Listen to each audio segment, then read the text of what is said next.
Hi, I'm Jay, and today on Jay's World Kitchen, we're making Swedish meatballs.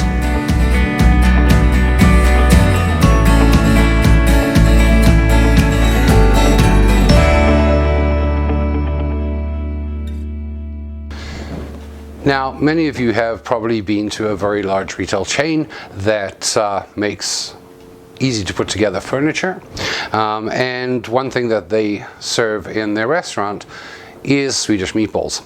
So today we're going to throw together a batch of Swedish meatballs here at home, because it's one of those things where I'm like, I really like those and I think I can do that at home. So I gave it a try, found a good recipe, have adjusted it a little bit for myself, but let's follow along. It's pretty straightforward.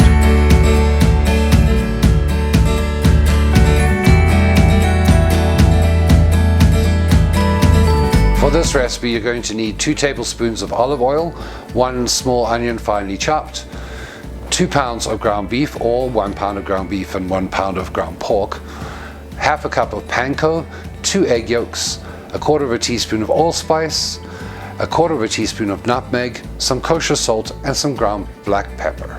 Let's go ahead and put that all together.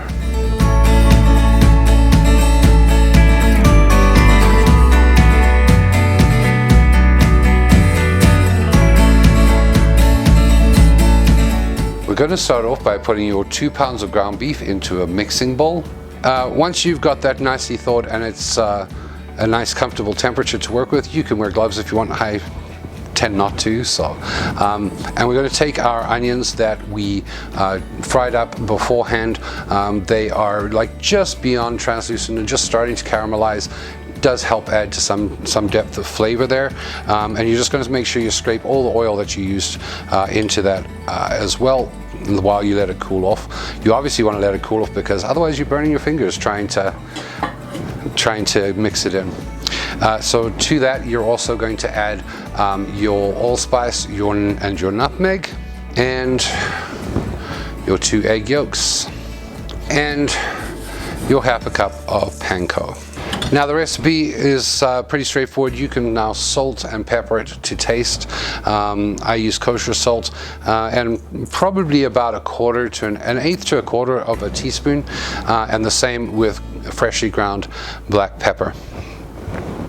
And it's pretty straightforward. Mix it all up.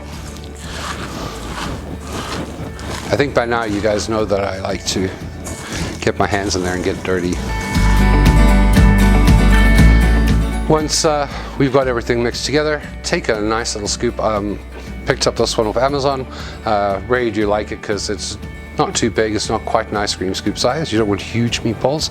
I actually prefer smaller ones because I find that they cook a little bit faster and you're making so many of them. So you do want something that is not too huge, and very simply you just break off your piece and roll it into a bowl. And I just like to lay them out on a baking sheet while I am working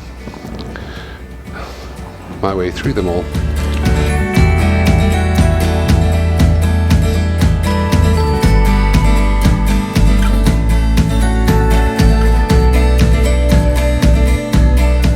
Once you got all of your meatballs made and formed, and you're just going to use, I'm using a cast iron frying pan because I do like my cast iron. A little bit of olive oil, and you're just going to start frying your meatballs in little batches until they are all fried.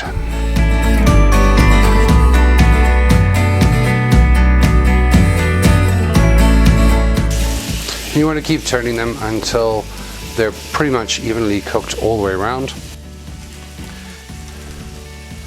I like to go until they're just starting to sort of brown a little bit, because you want that richness for the gravy. So just sort of well before it burns, but pretty dark is usually where I like them to be. As you can see, our meatballs are starting to brown now. As they get well cooked, you can take them out one at a time. Just put them in a bowl to the side and then continue doing the rest of your meatballs until they're all cooked. Once all of your meatballs are cooked, You're going to take a 1/4 cup of butter and throw it into that pan, and you're going to just let that melt. And basically what we're going to do now is we're going to make a gravy using a 1/4 cup of butter, 1/3 cup of flour, 4 cups of beef broth or stock, and 3/4 cup of sour cream. We're going to add in some kosher salt and some black pepper, and right at the end a little bit of chopped parsley. But once your butter is melted, you're going to sprinkle your flour over. The idea here is that you're going to actually cook that flour in that butter so that it doesn't have a floury taste to it, that it will fry up. And this also is a good way to get all the stuff off the bottom of the pan. That's why you don't want to empty your pan or try and clean it out in between.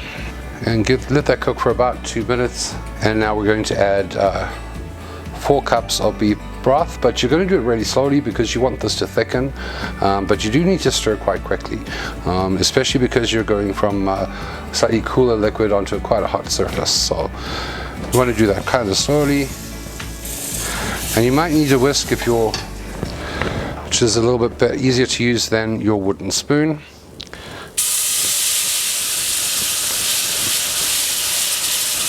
Stir as you pour, trying to make sure. Now it's going to thicken up pretty fast, and that's okay. You just want to stir it all together.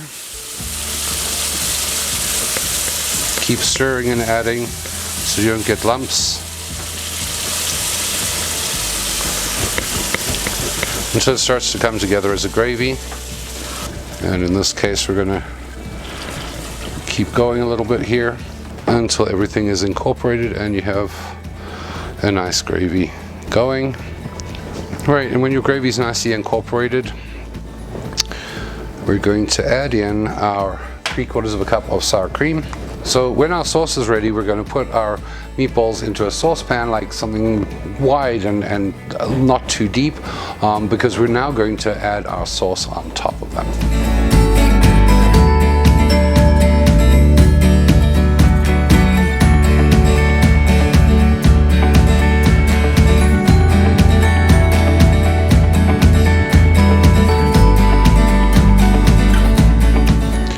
You can also add in some fresh parsley at this point. Mix that in, as well as a touch of kosher salt and some more ground pepper. Stir those in and let it simmer for about 10 or 15 minutes while you're making, what I'm making is some spaghetti to serve it on.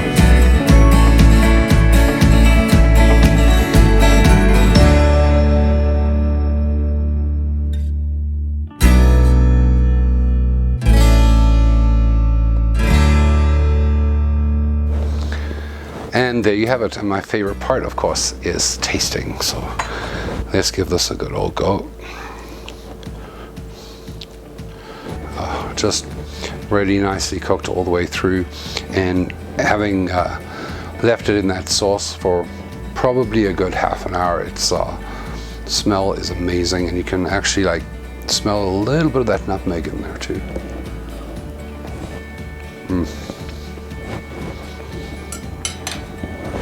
Oh, you got to try this. There's just so much depth of flavor to every single bite. That is just amazing. And there you have it, Swedish meatballs. Give this a go. If you have any feedback, please remember to comment below. Subscribe to this channel. We certainly appreciate the support. And until next time.